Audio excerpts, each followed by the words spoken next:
subscribe this channel, hit the like button and press the bell icon. Thank you guys. Hello everyone. So guys the Hindu front page देखते हैं। देखिए guys, यहाँ लिखा हुआ है कि Supreme Court asks ED chief to quit. यहाँ देखिए प्रेजेंट इंडेफिनिट में लिखा हुआ है, तो मैं बार बार कहता हूँ कि जब भी प्रेजेंट इंडेफिनिट में लिखा हो तो हम समझेंगे कि काम हो गया है। हेडलाइन जो है वो प्रेजेंट इंडेफिनिट में रहेगा। अब ये आस्क क्या है, और आस्क के तुरंत बाद देखो कोई टू नहीं है, यहाँ पे टू आया है। इस सीन को मैं आपको समझाता हूँ गाइस, अगर आप एक बिगिनर हैं तो। चलिए देखिए, ये हमारा आस्क है। वैसे तो आस्क का मतलब होता है पूछना, लेकिन आस्क का एक और मतलब होता है कुछ करने के लिए कहना। जैसे मैं बोलूँ कि मेरे डैडी ने मुझे मार्केट जाने को कहा, तो मैं बोलूँगा कि my father asked me to go to market. यानी कि अगर मैं यहाँ पर ऐसे बोलता हूँ कि सब्जेक्ट और उसने मुझसे कुछ कहा, तो आस्क्ड के बाद टू नहीं लगाना है, यहाँ पर आपको ऑब्जेक्ट लगाना है, ऑब्जेक्टिव प्रोनाउन लगाने हैं या कोई नाउन लगा देना है। जैसे कि आस्क्ड मी हो सकता है, asked him, asked her, asked them हो सकता है, अस हो सकता है, यू हो सकता है, किसी का नाम हो सकता है, आस्क रोहन, मोहन, ऐसे नाम हो सकता है। इसके बाद आपको यहाँ पर इन्फिनेटिव लगाना है, टू, और जो वर्ब है उसका बेस फॉर्म आपको लगाना है प्लस ऑब्जेक्ट। ये देखिए, तो कैसे होगा? मेरी माँ ने मुझे चाय बनाने को कहा, पास्ट है, तो my mother asked me to make tea. इसी हिसाब से यहाँ पर देखिए, सुप्रीम कोर्ट आस्क्स, तो इस आस्क्स को आप आस्क्ड समझिए। तो सुप्रीम कोर्ट ने ईडी से कहा, ईडी चीफ से कहा क्या करने को? To quit. भैया आप जाओ, नमस्कार, निकलो, क्विट करने को कहा। यहाँ तक एकदम क्लियर है। बट अपहोल्ड्स अमेंडमेंट्स, ये भी प्रेजेंट इंडेफिनिट है। अपहोल्ड का मतलब होता है जैसा है वैसा रहने देना। अमेंडमेंट का मतलब होता है जो हम सुधार करते हैं किसी कानून में, जो हम चेंजेस करते हैं वो अमेंडमेंट्स कहलाते हैं। तो अपहोल्ड को हम अपहेल्ड समझेंगे कि उस सुधार को बरकरार रखा, कि जो आपने चेंज किया है वो तो वैसा का वैसा रहेगा, बट अब ये जो ईडी के चीफ है ये भाई साहब अब नहीं रहेंगे, इनको क्विट करेंगे। अब समझ में आ गया? चलिए आगे देखते हैं। ये लिखा है कि बेंच सेज, अब जहाँ पे सेज लिखा है इसको आप सेड समझो, तो बेंच ने कहा, says back to back service extensions given to Mishra in 2021 and 2022 were invalid. पहले यहाँ तक देखते हैं। देखिए बेंच सेज, ये समझ गए, ये सब्जेक्ट है, ये आपका वर्ब है। बेंच ने कहा, क्या कहा? तो ये मैटर है कि back to back service extensions. अब इसको देखिए, back to back service extensions, ठीक है। यहाँ पर बीच में आ रहा है गिवन टू मिश्रा, और यहाँ तक देखिए, और फिर यहाँ वर इनवैलिड है। तो इस वर का सब्जेक्ट कौन है? सेज का सब्जेक्ट तो बेंच है कि बेंच सेज, ठीक है। लेकिन यहाँ जो आप देख रहे हो back to back service extensions, तो ये भी, ये जो आप देख रहे हो, ये देखो, ये है पूरा का पूरा ऑब्जेक्ट, बेंच सेज ब्ला ब्ला, लेकिन इतने बड़े सेंटेंस में ये सब्जेक्ट है और इसका जो वर्ब है वो ये वर है। कि जो बैक टू बैक सर्विस पे जो बढ़ोतरी दी गई कि चलो थोड़ा और काम कर लो, थोड़ा और एक्सटेंड कर लो, ये जो एक्सटेंशंस जो थे वर इनवैलिड थे। अच्छा, एक्सटेंशंस के बगल में जो गिवन टू मिश्रा है, तो ये क्या है? इसी को बोलते हैं पास्ट पार्टिसिपल फ्रेज। यानी कि हम इसे ऐसे कह सकते हैं, देख लीजिए, सीख लीजिए, अगर आप बिगनर्स हैं तो सेंटेंस को तोड़ना सीखिएगा इस। वैसे मैं बोलूँ कि बैक टू बैक एक्सटेंशंस, ठीक है, और यहाँ मैं बोल दूँ given to mister Mishra were invalid. अगर मैं सेंटेंस बोलता हूँ तो ये जो देख रहे हो ना, गिवन टू मिस्टर मिश्रा, इतना सा जो आप जुमला देख रहे हो, इसको बोलते हैं पास्ट पार्टिसिपल फ्रेज। ये एडजेक्टिव का काम करता है। आपका मेन सेंटेंस क्या है कि बैक टू बैक जो आपको बढ़ोतरी, जो एक्सटेंशन मिला वो क्या था? इनवैलिड था। लेकिन इस एक्सटेंशन के बारे में एक्स्ट्रा इन्फॉर्मेशन दी जा रही है। कौन सा एक्सटेंशन? वही एक्सटेंशन जो मिस्टर मिश्रा को दिया गया था। तो ये एडजेक्टिव आपका फ्रेज हो गया। इसको हम क्लॉज में भी कर सकते हैं। क्लॉज के लिए हमें रिलेटिव प्रोनाउन लगाना पड़ेगा। कैसे बोलेंगे? बैक टू बैक एक्सटेंशंस, यहाँ पर लगा दो विच वर गिवन, देखिए which were given to mister Mishra were invalid. तो ये जो आप देख रहे हो ना, which were given to mister Mishra, यहाँ तक जो आप देख रहे हो इसको बोलते हैं क्लॉज। क्यों? क्योंकि रिलेटिव प्रोनाउन से शुरू हुआ है इसलिए। तो हमें ज़रूरत जब पड़ती है वैसा लगाते, यहाँ पर लगा कि यार ऐसे काम चल जाएगा, फ्रेज लगा दो तो ये फ्रेज हो गया, जहाँ लगेगा क्लॉज लगा दो क्लॉज लगा देंगे। ठीक है जी, चलिए। तो ये भी अखबारों में आता है गाइस। यहाँ तक हो गया। अब है एंड इलीगल, तो इनवैलिड और इलीगल है। इट, यहाँ लिखा है कि इट हाउएवर गेव, देखो इट यहाँ पर सब्जेक्ट है, बीच में हाउएवर डाल दिया। गेव हमारा इसका वर्ब है, तो इट मतलब सुप्रीम कोर्ट। सुप्रीम कोर्ट ने हाउएवर फिर भी किसी भी तरीके से गेव हिम टाइम, कैसे भी मैनेज करके टाइम दे दिया टिल जुलाई 31, 31 जुलाई तक टाइम दिया। क्या करने को? To leave. ये जो टू लीव अब देख रहे हैं ये इन्फिनिटिव है, पर्पस को बता रहा है। क्या करने के लिए टाइम दिया? टू लीव ऑफिस, ऑफिस को छोड़ देने का टाइम दिया। To ensure a smooth transition, ताकि यहाँ भी देखो टू एंश्योर, ये भी इन्फिनिटिव है कि भाई 31 जुलाई तक ऑफिस छोड़े और उसी बीच में क्या करे, ये सुनिश्चित करे, एंश्योर करे। क्या एंश्योर करे? और स्मूथ ट्रांजिशन। ट्रांजिशन का मतलब होता है कि तुम जाओ तो दूसरा आएगा, ट्रांजिट करो, तो स्मूथ हो, क्या आराम से ट्रांजिशन हो जाए। क्लियर है? चलिए अब देखिए यहाँ लिखा है कि the Supreme Court on Tuesday asked Enforcement Directorate director Sanjay Kumar Mishra to quit. यहाँ तक एकदम समझ में आ रहा है कि सुप्रीम कोर्ट ने कहा संजय कुमार मिश्रा से क्विट करने को, छोड़ देने को। अच्छा, फिर लिखा है कि 4 months before his 3rd extension, यानी कि इसके तीसरे एक्सटेंशन के 4 महीने पहले ही छोड़ने को कहा। अब यहाँ पर लिखा है एंड्स, यानी कि ये एक्सटेंशन एंड्स इन नवंबर, तो before his 3rd extension and. आपको पता है यहाँ भी हम चाहते तो विच या दैट लगा करके इसको हम क्लॉज बना सकते हैं, कि दैट एंड्स या विच एंड्स इन नवंबर, यानी कि जो नवंबर में खत्म हो रहा है। ठीक है जी। अच्छा, यहाँ पर बिल्कुल एंड्स प्रेजेंट इंडेफिनिट क्यों लगाया? ऐसा क्यों नहीं लिखा कि विच विल एंड? क्योंकि एकदम सत्य है, जो सच्चाई है कि ऐसा होगा। तो जो ऑफिशियल रूल्स रेगुलेशंस जो होते हैं ना, और फ्यूचर के लिए प्रेजेंट इंडेफिनिट में दिखाते हैं, और अगर आप आम जिंदगी में बात करते हो तो प्रेजेंट कंटिन्यूअस में दिखाते हो। मतलब मैं थोड़ा आपको ऐसे समझाने की कोशिश करता हूँ, जैसे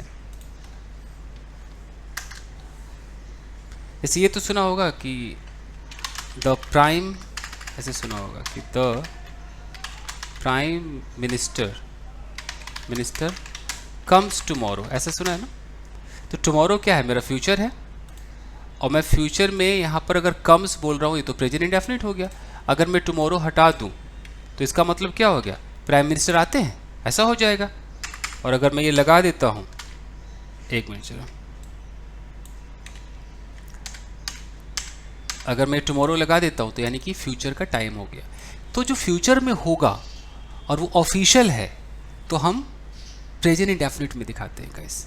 जैसे कि अगर मैं बोलूँ कि यार मेरी ट्रेन तो यार 9 बजे लीव हो जाएगी, छूट जाएगी, चली जाएगी यार, तो मैं क्या बोलूँगा कि माई ट्रेन, अब वो 9 बजे जाएगी तो फ्यूचर है, बट हम क्या बोलेंगे? My train leaves eight 9। मेरी फ्लाइट टेक ऑफ होगी तो माई फ्लाइट टेक्स ऑफ, ऐसे बोलना होता है। और जब हम आम जिंदगी में बात करते हैं, जैसे कि आपका कहीं पर कोई अपॉइंटमेंट है, मान लो कि आज रात को आपको मूवी देखने जाना है, तो आप बोलोगे यार आज रात को मूवी देखने जाऊंगा, तो आप इसको आई विल नहीं बोलोगे, क्या बोलोगे? I am going to watch a movie tonight. यानी कि जो तय तमन्ना है, जो प्लानिंग बन चुकी है, वो प्रेजेंट इंडेफिनिट या प्रेजेंट कंटिन्यूअस में होता है। कभी इसमें आराम से पढ़ना तो समझ में आएगा। चलिए यहाँ तक हो गया। अब है तो ऐसा तो उसने कह दिया भाई कि तुम जल्दी से 4 महीने पहले ही क्विट कर लो। ऊपर से कि इवन एज का मतलब होता है एट द सेम टाइम। तो at the same time it upheld it मतलब सुप्रीम कोर्ट, अपहेल्ड का मतलब एकदम कायम रखा, फैसले को रहने दिया जैसा कि तैसा। अपहेल्ड स्टैच्यूटरी अमेंडमेंट्स, जो कानूनी जो कुछ सुधार किए गए थे उसको वैसा का वैसा रहने दिया। अब इसके बाद लिखा हुआ दैट। अब ये दैट क्या है भाई? ये आपका रिलेटिव प्रोनाउन है। और रिलेटिव प्रोनाउन से जो सेंटेंस बनता है वो क्या करता है? वो एडजेक्टिव क्लॉज बनाता है, वो एडजेक्टिव का काम करता है। वो अमेंडमेंट्स के बारे में बता रहा है कि वो सुधार, कौन से सुधार? That facilitate. अच्छा, यहाँ फैसिलिटेट क्यों है, फैसिलिटेट्स क्यों नहीं है? क्योंकि अमेंडमेंट्स, ये आपका जो एंटीसीडेंट है ना, ये जो सब्जेक्ट है ये प्लूरल है, तो ये प्लूरल है तो देखो वर्ब भी प्लूरल आया है। तो वो सुधार जो आसान बना देते हैं, फैसिलिटेट करते किसको? द टेन्योर्स ऑफ डायरेक्टर्स, जो जितने भी डायरेक्टर्स हैं उनका जो कार्यकाल है उसको और थोड़ा सा आसान बना देते हैं। कौन से directors? Of the central bureau investigation, जो सीबीआई वाले हैं, एंड द ईडी, उनको और आसान बना देते हैं क्या करने में? टू बी स्ट्रेच्ड, यानी कि उनको थोड़ा सा और खींच लिया जाए, मतलब 1 साल और काम करा लो, फिर 1 साल और काम करा लो। तो वो कुछ ऐसा सुधार, ऐसा कानून, मतलब कानून में कुछ ऐसा अमेंडमेंट लाया गया कि आप इनको एक्सटेंड कर सकते हो। ये है पीस मिल। पीस मिल का मतलब है कि कुछ भी प्लानिंग के साथ नहीं है, कभी भी जब मर्जी ऐसा कुछ कर दो, इसलिए पीस मिल वर्ड यूज़ किया है यहाँ पर। समझ में आ रहा है थोड़ा बहुत? अच्छा, ये टू बी के साथ थर्ड फॉर्म क्या है? जैसे टू बी स्ट्रेस्ड है, इसको भी देख लीजिए जो नए लोग हैं। जब भी मैं अखबार पढ़ाता हूँ ये सब चीज़ें मैं पढ़ाता रहता हूँ, तो जो नए हैं उनके लिए पहली बार होगा, जो पहले से जानते हैं उन्हें पता है कि टू बी क्या है। जैसे कि अगर टू बी के साथ वर्ब में थर्ड फॉर्म आता है तो इसको आप पैसिव समझा करें। ये क्या होगा? ये पैसिव होगा। एक एग्जाम्पल लिखता हूँ कि the accused is to be arrested. अगर मैं ऐसे बोलता हूँ तो इसका मतलब क्या है? जो आरोपी अरेस्ट हो गया है कि होना बाकी है? क्या लगता है? होना बाकी है, अभी हुआ नहीं है। तो टू बी अरेस्टेड का मतलब अरेस्ट कौन होगा? ये जो आप सब्जेक्ट देख रहे हो ना बॉस, ये जो सब्जेक्ट है ये डूअर नहीं है, ये रिसीवर है। ये एक्यूज्ड कुछ नहीं करेगा, इधर का जो एक्शन है ना वो इसी पे परफॉर्म हो जाएगा। समझ रहे हो? ये रिसीवर है, ये एक्शन को परफॉर्म करेगा। डूअर तो एक्शन को करता है ना, लेकिन यहाँ पर अरेस्ट वाला एक्शन इसी के साथ हो रहा है, ये पैसिव है। तो टू बी का मतलब कि उसको उसी के साथ वो हो जाएगा। अगर मैं बोलूँ कि she is to be scolded, इसका मतलब क्या है? ये शी नाम की जो लड़की है ये डूअर है कि रिसीवर है? ये रिसीवर है। ये जो स्कॉल्डेड है ये घटना इसी के साथ घटेगी, यानी कि ये जो लड़की है इसी को डांट पड़ जाएगी। समझ रहे? अगर मैं यहाँ पर ऐसे कर दूँ कि she is to scold, be scolded हटा दिया, अब ये जो शी नाम की लड़की है ये किसी और को डांटेगी, ये डूअर है। डूअर और रिसीवर का खेल है बॉस। आइए आगे बढ़ते हैं। यहाँ तक क्लियर है? आगे देखते हैं। CBI and ED chiefs have fixed tenures of 2 years। यहाँ पर ये आपका स्टेट ऑफ पोजीशन दिखा रहा है कि जो CBI है और ED के जो हेड होते हैं हैव फिक्स्ड टेन्योर, उनके कार्यकाल जो है वो फिक्स्ड रहते हैं, 2 साल के रहते हैं कि 2 साल तक आप काम करोगे। हाउएवर का मतलब है ये तो ठीक है, लेकिन फिर भी इसके मतलब थोड़ा सा चेंज को दिखाता है।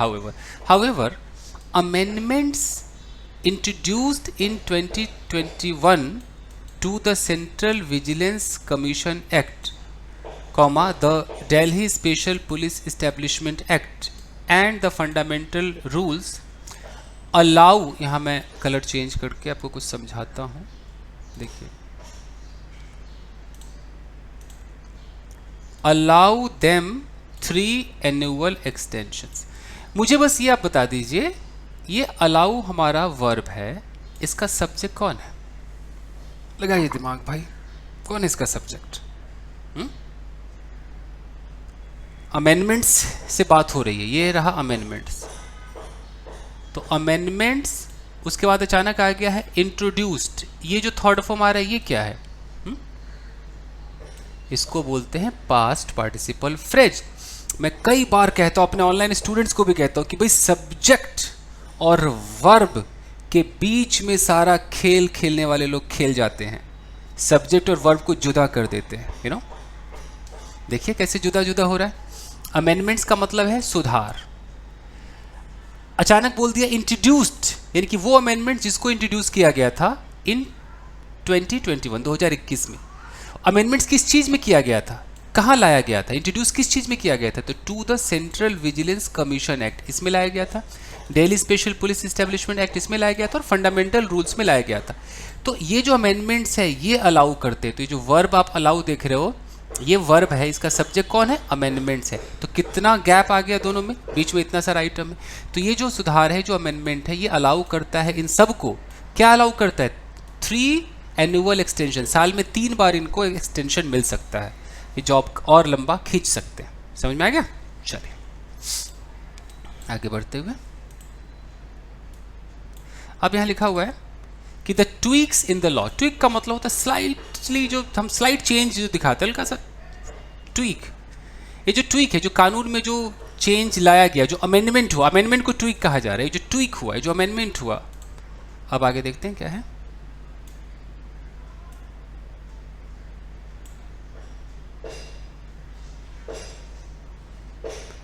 तो ये जो ट्वीक था came shortly after the Supreme Court. आगे देखते हैं, shortly after the Supreme Court. अब सुप्रीम कोर्ट क्या, कोई वर्ब तो हमें चाहिए ना, यहाँ तो ये वर्ब नहीं, इन अ सितंबर 2021 जजमेंट, हाँ ये है डायरेक्टेड द, ये देखो वर्ब है, यानी कि सुप्रीम कोर्ट हमारा सब्जेक्ट और ये वर्ब है डायरेक्टेड द गवर्नमेंट। यानी कि ये जो चेंज आया ये कब आया था कि 2021 में क्या हो गया, सितंबर 2021 में क्या हो गया कि सुप्रीम कोर्ट ने एक निर्देश दिया, डायरेक्टेड का मतलब एक डायरेक्शन दिया, निर्देश दिया, किसको, सरकार को दिया, क्या करने को, to stop giving extensions to mister Mishra, कि मिस्टर मिश्रा को एक्सटेंशन देना बंद करो, 2021 में कहा। ओके, जब ये बात कही उसके बाद इन लोगों ने कोई कानून बना दिया होगा, कोई ट्वीक कर दिया, कोई अमेंडमेंट कर दिया, ऐसा कहा जा रहा है। अब है कि the amendments allowed the government, जब इन्होंने वो अमेंडमेंट किया तो उस अमेंडमेंट ने गवर्नमेंट को अलाउ किया क्या करने के लिए, infinitive, to overcome the court's direction. ये ओवरकम का मतलब क्या होता है कि उससे मतलब उन्होंने जो निर्देश दिया है उसकी अवहेलना हो जाएगी, court's direction and grant mister Mishra an order to extension. उन्होंने तो बोला था एक्सटेंशन मत दो, इन्होंने कानून बनाया ओवरकम करने के लिए, उससे बाहर निकल गए, उस रूल से बाहर आ गए, इन्होंने एक नया रूल बनाया, अब इन्होंने मिस्टर मिश्रा को क्या किया, एक्सटेंशन दे दिया। अब समझ में आ गया, ये है वो अमेंडमेंट। चलिए आगे देखते हैं। अब बेंच, यहां देखिए बेंच, फिर आ रहा है यहां पर हेडेड बाय जस्टिस BR गवाई ऑन ट्यूसडे हेल्ड। अच्छा, तो यानी कि हमारा ये जो बेंच है ये सब्जेक्ट हो गया। ये जो आप हेडेड बाय देख रहे हो, जितने भी हेडेड बाय, कंडक्टेड बाय, सारे बाय आपका पास्ट पार्टिसिपल बनाते हैं, एडजेक्टिव होता है, पैसिव है ये। तो वो बेंच जिसका नेतृत्व किया गया था किसके द्वारा, जस्टिस BR गवाई के द्वारा, कब हुआ था, ट्यूसडे को हुआ था। ये तो हो गया भाई। अब इस बेंच का वर्ब हमें चाहिए, सब्जेक्ट है, वर्ब क्या है, वर्ब ये आ रहा है हेल्ड। हेल्ड का मतलब क्या होता है, या तो रोक देना या बरकरार रखना ही होता है ना, ऐसे थाम लेना, रोक देना। देखते हैं क्या कह रहा है, बेंच ने हेल्ड किया, क्या होल्ड कर दिया, that the back to back service extensions given to, एक मिनट देखते हैं, मुझे तो बड़ा अजीब सा सेंटेंस लग रहा है, गिवन टू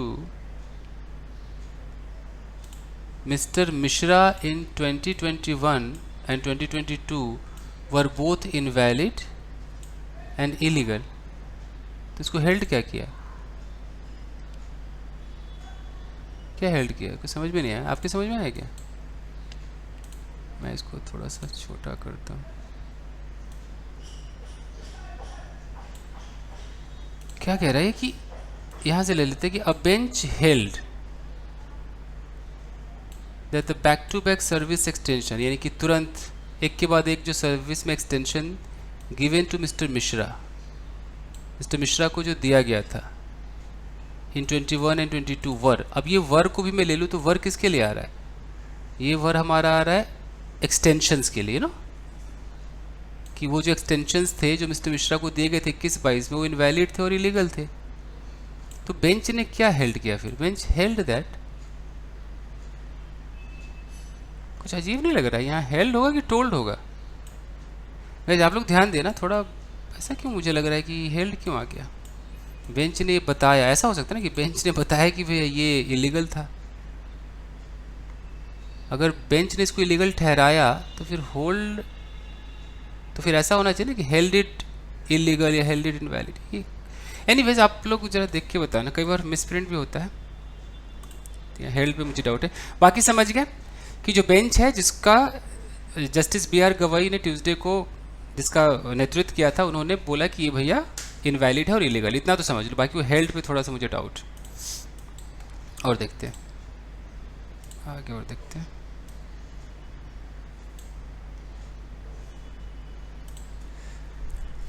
है कि the court however gave mister Mishra time, फिर भी इनवैलिड तो बोला कोर्ट ने, लेकिन फिर भी जो कोर्ट है उसने मिस्टर मिश्रा को टाइम दिया, जुलाई 31 तक का टाइम दिया टू क्विट ऑफिस, के ऑफिस को क्विट कर ले, इतना टाइम दिया। द कोर्ट सेड, कोर्ट ने कहा the leeway to aid with the smooth transition of official responsibilities to his successor. यहां भी कंफ्यूजन आ रहा है, सेड क्यों आ गया? लीवे का क्या मतलब होता है? मतलब लीवे मतलब जो टाइम होता है, एक छूट होती है, लीवे ये होता है ना, क्या है?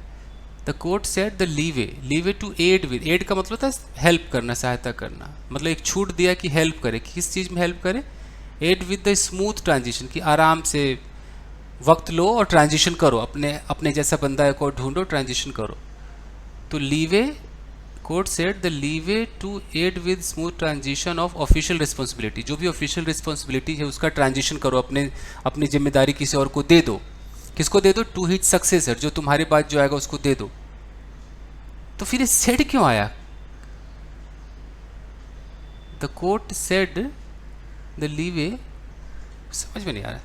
The court said the leeway to aid, क्या लगता है आपको गाइस?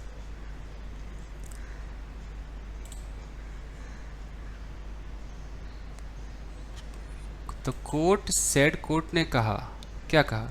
कि द लीवे टू, ये जो छूट है, क्या करने की छूट है?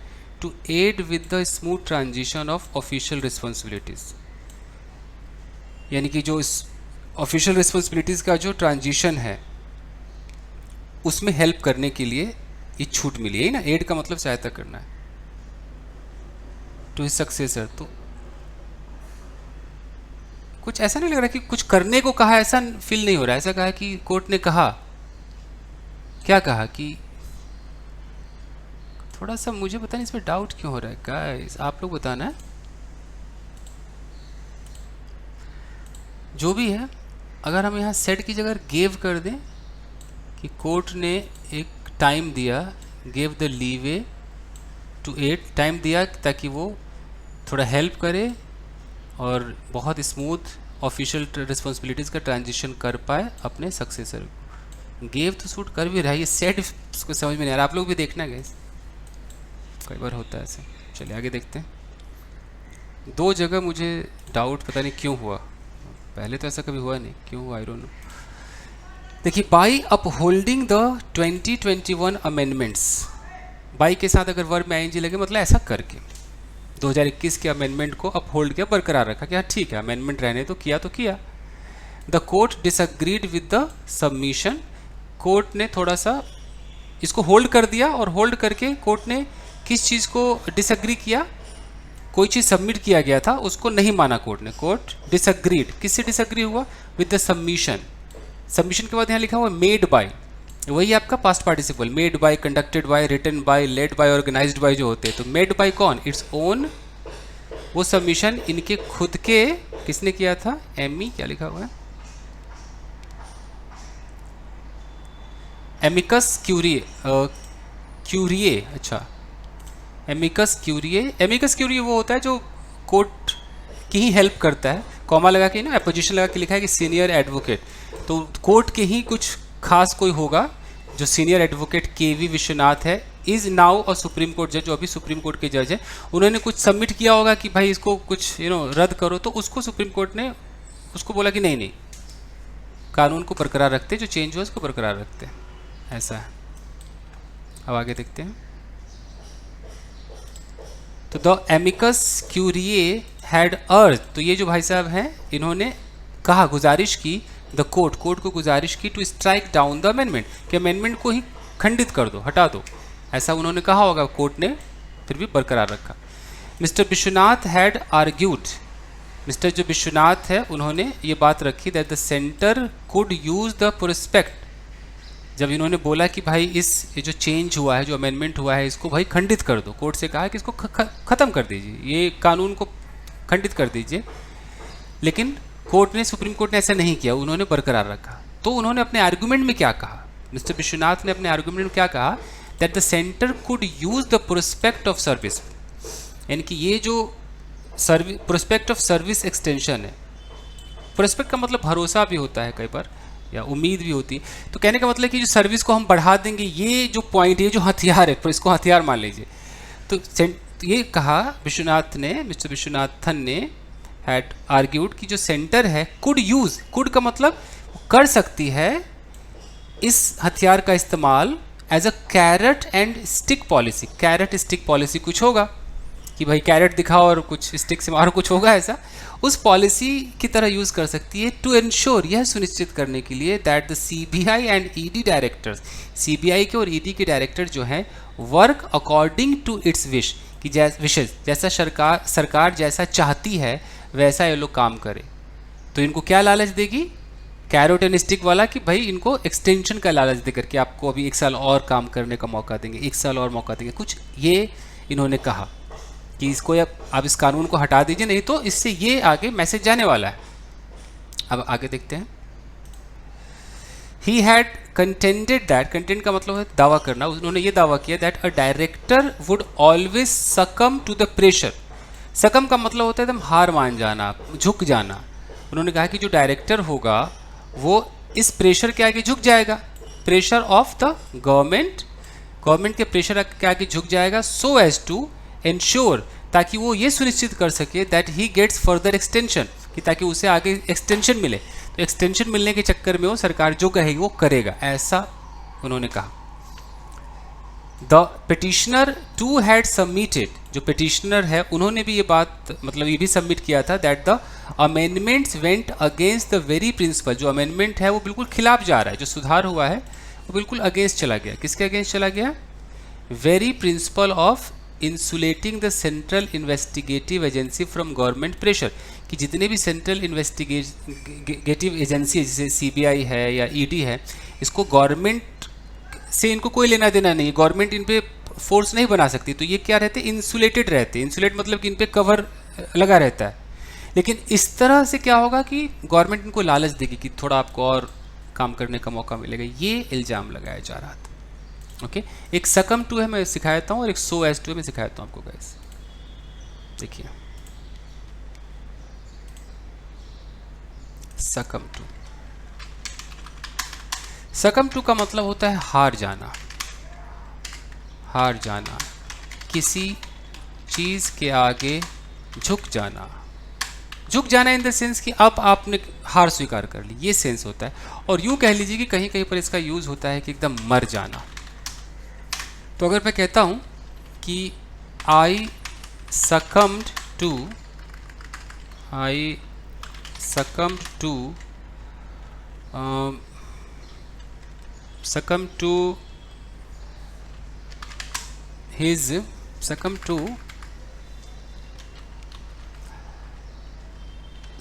हिज प्रपोजल, मान लो प्रपोजल, उसने कुछ प्रपोजल दिया होगा और ऐसा प्रपोजल था कि उसके आगे मैं झुक गया, मतलब मैं अगेंस्ट नहीं जा पाया, यू नो।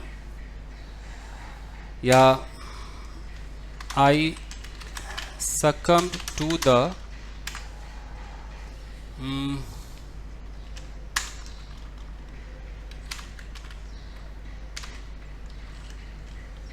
stubbornness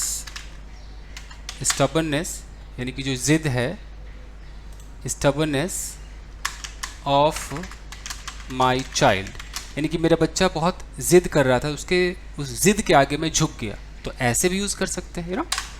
और कहीं कहीं ऐसे यूज़ होता है कि जैसे कोई जल गया और हॉस्पिटल में गया, तो ऐसे लिखा रहेगा कि he succumb to his injuries, ऐसा लिखा रहेगा।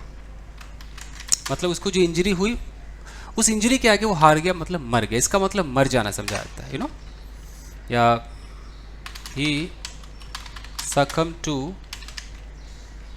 कार्डियक अरेस्ट, यानी कि जो दिल का दौरा पड़ा उसके आगे वो झुक गया, यानी कि मर गया, ऐसा भी होता है। ओके, एक होता है आपका so as to. So as to ये भी पर्पस को दिखाता है कि मैं बोलूँ कि he succumb to the obstinacy of his child so as to prove himself to be a good father. अगर मैं ऐसा लिखता हूँ, ऑब्स्टिनेसी मतलब जिद, स्टबर्नेस, तो वो अपने बच्चे की जिद के आगे झुक गया, सो एज टू मतलब ताकि वो प्रूव कर सके कि वो एक अच्छा पापा है, अच्छा पिता है। समझ रहे? ये है जी टोटल सीन। चलिए फाइन गाइस, तो यही था। दो जगह जहाँ मुझे लगा कि क्या हेल्ड की जगह, और एक सेड में आप लोग भी एक बार देख लेना। अगर आपके पास ये द हिंदू का अखबार हो, यहाँ से देख लीजिए, यहाँ से स्क्रीनशॉट लेना है तो ले लीजिए आप। ठीक है, आपको कहाँ पे मिलेगा ये? यहीं कहीं मिलेगा। ये सेड में एक मिल जाएगा, और एक और कहीं था ना ये जो हेल्ड है, ले लीजिए। Fine guys, thank you very much. Video को लाइक कीजिए, मिलते हैं अगले एपिसोड में। Thank you guys, thank you.